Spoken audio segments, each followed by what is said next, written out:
Barber and I've worked together, and I first met him about a year and a half, maybe 20 months ago.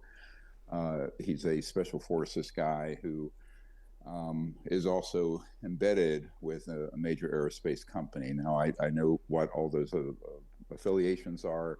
He did not disclose it. Now, the important part of what came out, if you take out all the other noise and the production itself on that News Nation show, is that he and a group of other people are beginning to put their toe in the water, releasing information and what they've been involved with in retrieving extraterrestrial vehicles, or the pop culture now, or government acronym term now is NHI, non-human intelligence craft.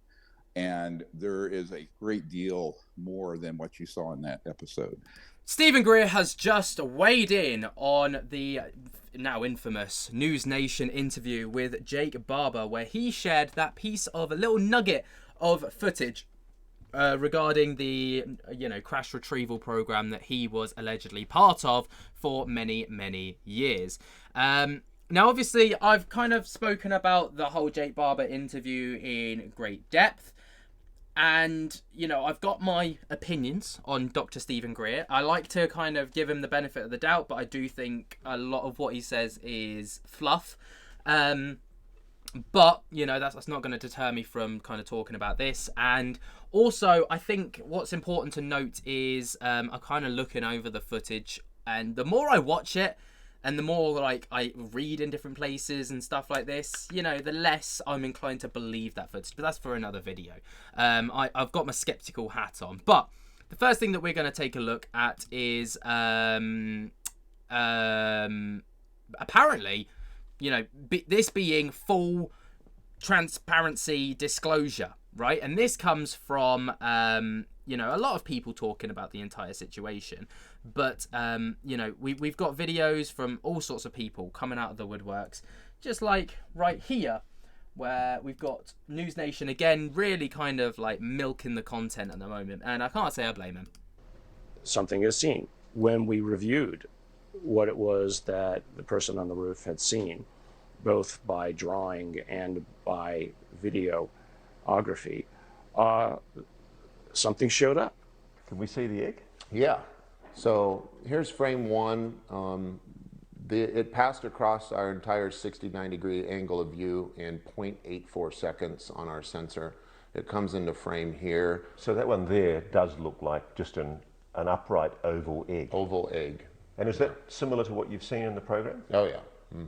This is exactly the same thing. Aside from releasing data and footage like this to the public, we're told this video was among those sent to the All-Domain Anomaly Resolution Office, or AARO, the Pentagon organisation responsible for monitoring UAPs. The egg resembles the UAP encountered by US Navy fighters off the east coast of the US in 2015, suggesting a connection between these anomalous objects. But until now, it's never been shown to the public, making Jake's mission even more critical. The Skywatcher team feels it has to push the federal government to act. Witnesses at the congressional UAP hearings have been saying the same thing. The Pentagon, the intelligence community is treating us like children. It's time for us to know the truth about this. I think that we can handle it. Jake Barber has been to Capitol Hill too. News Nation has confirmed that this fall he met with staffers for Florida Senator Marco Rubio, now President-elect Trump's pick for Secretary of State. I feel I was able to fill in gaps that have been there for a long time that no other whistleblower has been able to do. A lot of people aren't going to believe this. What do you say to those people? I'm not here to make anyone believe anything. It's exhausting. I'll paraphrase the book of Matthew. You will know us by our fruits. Stay tuned in and watch what our new project is about to do, and prepare to be dazzled.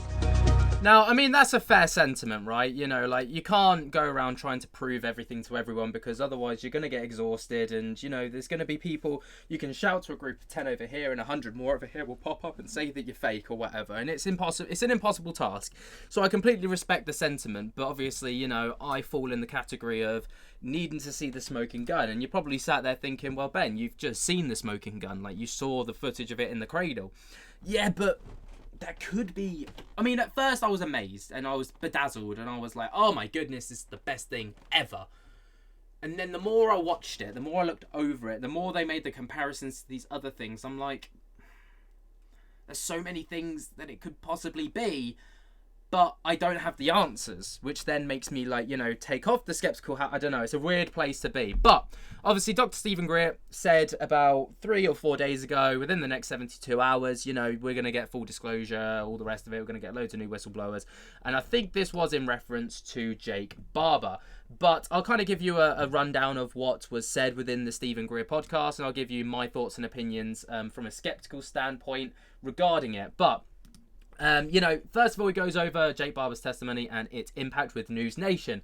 So Jake Barber, the whistleblower for the Special Forces operator, revealed his involvement in retrieving extraterrestrials, referred to NHR, non-human intelligence craft. Obviously, we all know this.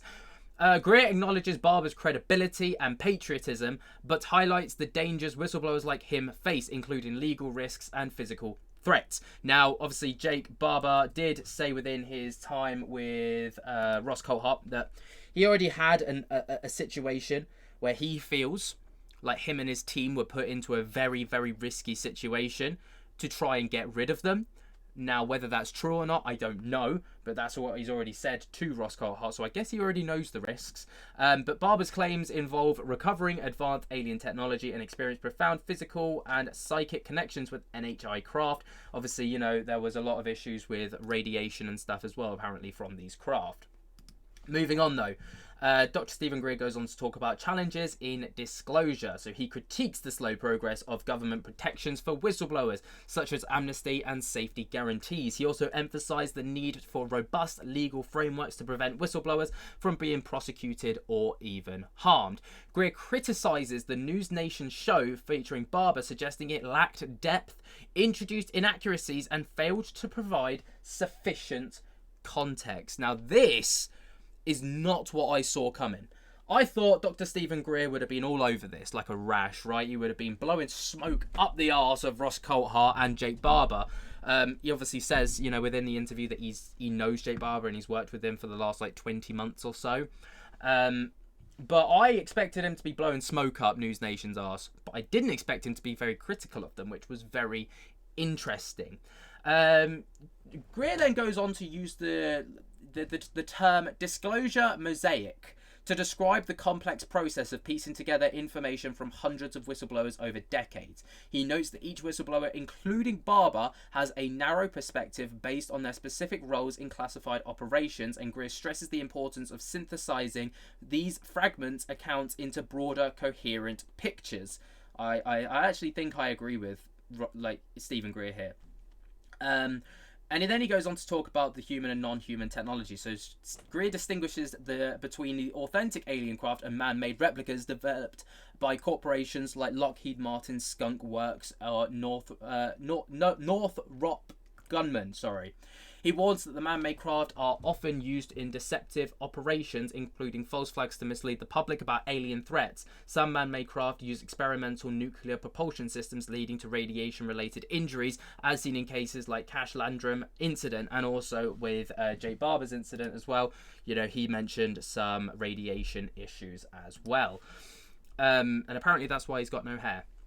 The role of psionics, which was a very interesting topic, actually. So Greer confirms the existence of psionic operators who use psychic abilities to interface with NHI craft and even summon them.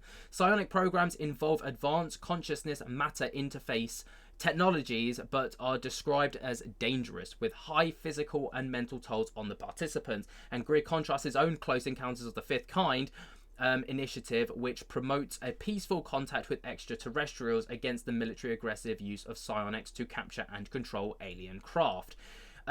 He then goes on to talk about media and misinformation. So Greer criticised the media and also News Nation for oversimplifying or distorting UFO-related stories, or even sensationalizing them, which, of course, is something that, you know, all media outlets are going to do, because everyone wants those clicks, those views, and that attention from it. Even people like Ross Coulthart, you know, everybody wants it, you know, and that's I guess, just part of it. But he points out historical examples of media capture, such as National Enquirer being used to discredit legitimate UFO disclosures by associating them with tabloid journalism.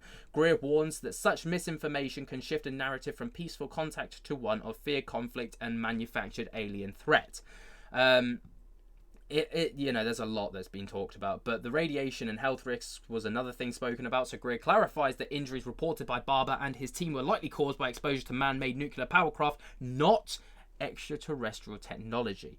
He critiques narratives suggesting that alien craft are harmful, arguing that such claims are part of the disinformation campaign to deter peaceful contact initiatives, which is very interesting. This is something that he kept barking on about within his podcast, which was this whole idea of peaceful interactions and, coming in peace and all the rest of it. But the sensationalism of the UFO topic as a whole has made it so that it's a feared topic, right? Not this one of like peace and prosperity. It's like, everyone should, it's like War of the Worlds. They're going to come down, invade us and, shove like probes up our asses or something like that. It's crazy. And then he ends up the video on the, the larger implications of this whole thing, talking about how, he warns against allowing disclosure to be hijacked into a narrative of alien hostility, which could lead to militaristic dystopian future. And he stresses the importance of transparency, collaboration, and peaceful approach to interstellar contact as humanity transitions into an interplanetary civilization. I mean, the whole thing, when I watched it, was so dystopian. I was just like, what are you smoking? Right? Like, but then, there's things in there that I agree with, especially regarding, the sensationalism and, the whole critique of News Nation, kind of making it this whole big thing, right? It deserves to be, they promised. I don't feel like they delivered on the whole egg video, but, they did deliver on having something, I suppose. But yeah, do I necessarily agree? Not 100%. And especially towards the end, like, he completely lost me. And as Dr. Stephen Greer always does, to be fair, I watch these things and I'm just like, God, like, he starts waffling about like these dystopian realities and I'm just like, what are you smoking, my man? Anyway, that's what I've got for you guys. Let me know what you guys think about all of this down in the comments below. While you're down there, jump scare the hell out of that like button, subscribe if you're new, and until next time, I'll speak to you later. Peace.